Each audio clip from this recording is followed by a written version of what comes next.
டேய் அப்பாட்ட நான் அந்த விஷயத்தை எதுவும் சொல்லாத, அமைதியாக போய் படுத்துரு. நான் எதுவும் சொல்ல மாட்டேண்ணா. ஆமாம், வண்டி உள்ளே விட்டுறலாம்ல? இல்லைடா, ஓனர் எனக்கு காலையில் வேலைக்கு வர சொல்லிக்கிறாரு. அப்போ ஏஞ்சி வண்டியை வெளியே ஏற்றின வெறுப்பு வெளியே இருக்கட்டும் விடு.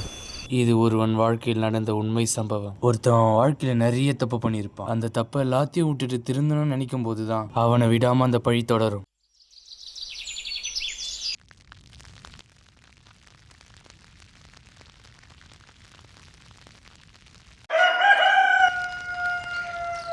வெடிகாலமே வேலைக்கு போகணுன்னு சொன்னார். பார்த்தா உன்னை பத்து தூங்கினுக்கிறார். நான் சரி, நீ எழுப்பின மாரி தான். சாருக்கு உடம்புலாம் ரொம்ப டயர்டாக இருக்கும் போல. பின்ன ரொம்ப நாள் கழிச்சு சண்டை போட்டா. நான் ஏந்திருண்ணா, டீ ஆறுது போடுறேண்ணா, ஏந்திருண்ணா. டேய் போகணுன்னா தானே பிரச்சனை. டீ ஆறிச்சுன்னா அப்புறம் எதாவது பேர் சூடு பண்ண வர சொல்லுவேன். சூடாக இருக்கும் போதே குடி. உங்கள் ஓனத்தை பேர் எத்தனை வாட்டி ஃபோன் பண்ணிக்கிறாருண்ணே?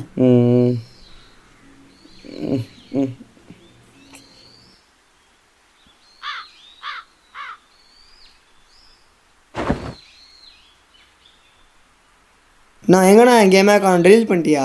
ஆமாம், நான் தான் டெலீட் பண்ணேன். படிக்க வேண்டிய படி. நேற்று மட்டும் நான் முன்னாடியே தந்தல. மூடின ஃபோனை வச்சுட்டு என் பைக்கை போய் தொட. அந்த போகிறாங்க. இதுக்கு ஒன்றும் குறைச்சல இல்லை.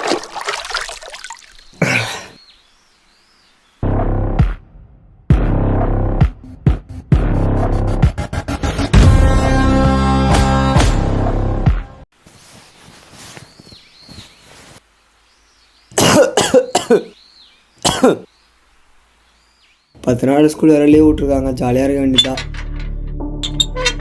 ஐயோ, இங்கே நிறுத்தி வச்சது நம்ம அண்ணன் வண்டி காணுமே. முதல்ல இந்த விஷயத்தை போய் நம்ம அண்ணன்கிட்ட சொல்லுவோம். நான் உண்மையாக பார்க்கலண்ணா. நைட் வந்ததே லேட், நான் தூங்கிட்டேண்ணா.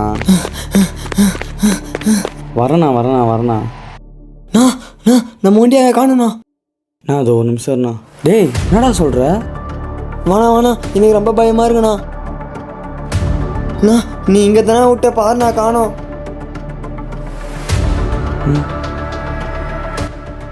இந்த எதிர்கிட்ட சிசிடிவி கேமரா இருக்குது, கேட்டு பார்க்கலாமா? டேய் அந்த கேமரா பற்றி என்ன நிலமையில இருக்குன்னு, அது ஓடுமோ ஓடாதான்னு தெரில. அப்போ நம்ம வண்டி யாருண்ணா? டேய் அமைதியாடா, நீயே கத்தி அப்பாகிட்ட மாட்டி விட்டுருவ போல. இந்த ஃபோட்டோவில் இருக்க வண்டி எங்கே பார்த்துருக்கீங்களாண்ணா? எதாப்பா அப்படி காட்டு. இல்லைப்பா இந்த மாதிரி வண்டிலாம் பார்த்ததில்ல. சரிண்ணா.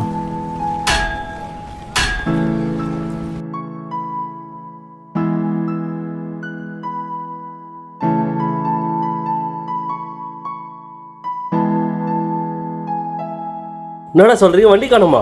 ஆமாம், நான் எவ்வளோ தேடி பார்த்தானா கிடைக்கவே இல்லை. டேய் நேற்று எதுனா போனேன் வெளியே? நேத்தா? ஆமாம், நான் தம்பி விளையாட கூப்பிட்டான்னு கிரவுண்டுக்கு போனேன். ஏன்டா அவன் தான் சின்ன பையன், அவன் கூப்பிட்டா போயிடுவியா? அது இல்லைண்ணா. டேய் தம்பி, அவன் என்ன சண்டை எதனா போட்டானாப்பா? அதெல்லாம் எதுவும் சண்டைலாம் போடலண்ணா. என் வண்டியை கண்டுபிடிச்சி தர எப்படியா உதவி பண்ணா. அதெல்லாம் எனக்கு தெரியாதுப்பா. நீங்கள் ஒரு நாள் லீவ் எடுத்துக்க, நாளிலேருந்து வேலைக்கு வந்துடு. என்னடா இது எங்கே தெரியுமே கிடைக்கல. ஆமாம், நீ இன்னும் காலையிலேருந்து சாப்பிடல தானே? இல்லைண்ணா, எங்கண்ணா காலையிலேருந்து அவன் கூட தான் சுற்றி நிற்கிறேன். ஒன்றும் சாப்பிட்டு வரேண்ணா. சரி வாடா, முதல்ல போய் சாப்பிட்றலாம்.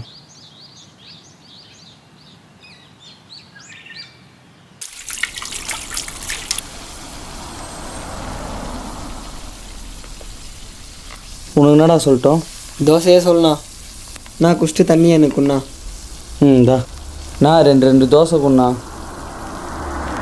சூடாகுதுப்பா, பார்த்து சாப்பிட்டு. சரிண்ணா. இந்தாப்பா உனக்கு.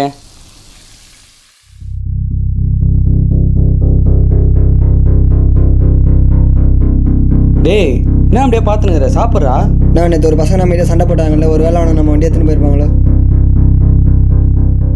டேய் நான்லாம் வரலடா. நான் வந்து நாங்கள் எதாவது பிரச்சனை நடக்கும், நான்லாம் வரல. நான் இன்னைக்கு சண்டே தானே, ஒரு நாள் வர்றதுல நானே ஆக போகிறேன். இப்போ நாங்கள் வந்து என்ன பண்ணோன்ற? நான் ஆடுறது வந்து நீங்கள் பார்க்கணும்னு சொல்லிட்டு எனக்கு ரொம்ப ஆசையாக இருக்குண்ணா. டேய் இங்கே பாடுறா எவ்வளோ வெயிலாக இருக்குன்னு. நான் அந்த மருத்துவ வரமாக உட்காந்துங்கண்ணா. இறங்குடா டேய்.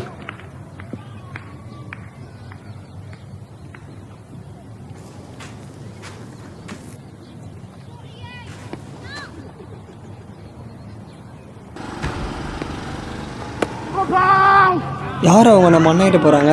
டேய் இவன் தானே? ஆமாண்டா அவன் தான். எவ்வளோ நெக்கலாக உட்காந்துக்கிறான் பாரு. இதுக்கப்புறம் ஒரு நெக்கெல்லாம் இருக்க முடியாது. கை காலை வச்சு விட்டு அனுப்புகிறவா. டேய் ஏந்திரா. இவனில் என்ன மாதிரி சம்பவம் பண்ணலான்னு நீங்களே சொல்லுங்கடா.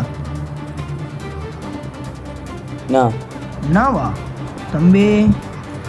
அர்ஜுன் இந்த கேம் விளாடு, நான் சொல்கிறதுக்கு திரும்பாத. சரிண்ணா. என்னடா நானும் வந்ததுலேருந்து பார்த்துனுக்கிறேன், நெக்லா பண்ணுகிறேன், பேட்டை வாங்கி வச்சா.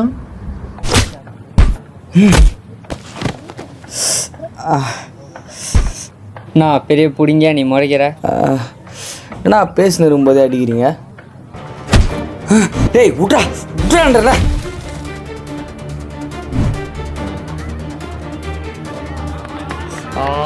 என்னடா ஆச்சு? முடியலடா. வாடா அவனை இந்த நாள் பார்த்துக்கண்டா. வாடா எங்களையும் ஹாஸ்டல்லடா. இரு உங்களை என்ன பண்ணுறேன்னு பாரு. இந்த சண்டையை நான் விட்டாலும் அது என்னை விடாது போல.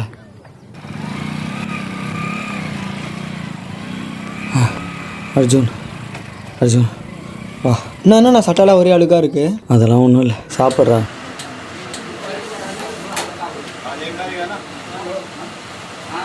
ஒரு வேளை அவனுங்களாம் ஜீவான் அமுச்சு விட்டு ஆளாக இருப்பானுங்களோ.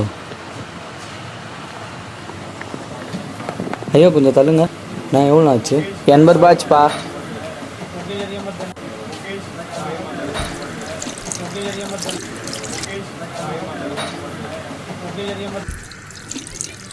எங்கே தெரியும் கிடைக்கல. நான் அப்பா ஏற்கனவே உன் மேலே செம்ம வெறியில் இருக்காரு. இந்த விஷயம் தெரிஞ்சிச்சுன்னா அவ்வளோதான். அப்பா கேட்டார்னா அண்ணன் வண்டி ரிப்பேர் ஆயிடுச்சு, மெக்கானிக் ஷாப்பில் விட்டுருக்காரு, வரத்துக்கு 1 வாரம் ஆகிடும்னு சொல்லிடுறா. சரிண்ணா. அர்ஜுன் நான் அப்பா கூப்பிட்றாரு, நான் போயிட்டு வரேன். சரிடா. அர்ஜுன் என்ன வண்டி சத்தியமே காணோம். அவன் வரலையா? இல்லைப்பா, அண்ணன் வண்டி ரிப்பேர் ஆயிடுச்சு, மெக்கானிக் செட்டில் விட்டுக்கிறோம், வரத்துக்கு 1 வாரம் ஆகுமாப்பா. நீ எப்படி அவன் சொல்லி கொடுத்த மாதிரி கரெக்டாக சொல்கிற? இதோ பாரு, நீயும் அவன் கூட சேர்ந்து அவனை வெறி பிடிச்சி அழிஞ்சு எல்லாரையும் அச்சுன்னு சுத்த போகிற பாரு. இப்போ உன்னை எவ்வளோ நாள் தப்பா அண்ணன் பண்ண தப்பை பற்றியே பேசுனுக்க போகிறீங்க. உனக்கு ஒன்றும் தெரியாதா? நீ சின்ன பையன். நானும் அவனை மாரி தான் அடிதடி வெட்டு குத்து சுற்றிங்க. அதனால் ஒரு கை இழந்தேன். உங்கள் அம்மாவை என் கண்ணு முன்னாடி கிருஷ்ணால் ஊற்றி எரிச்சாங்க.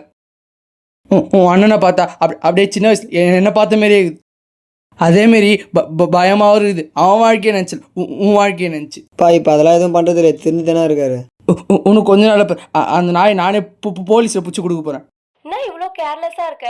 அதுக்குன்னு நான் முழிச்சுன்னு உட்காந்து பார்த்துன்னு இருந்தேன். ஏன்னா வண்டியை தூக்கின்னு போயிடுவான்னு. சரி எங்கள் அப்பா வந்துட்டார் போல, வச்சிடறேன். ஏய் வைடி. இது அவன் வாழ்க்கையில் நடந்த ஒரு பக்கம்தான். அவங்க அப்பா ஏன் இவனை வெறுக்கிறாரு? யார் இவன் வண்டியை திருடி இருப்பாங்க? இவன் அப்படி என்ன பண்ணியிருப்பான்?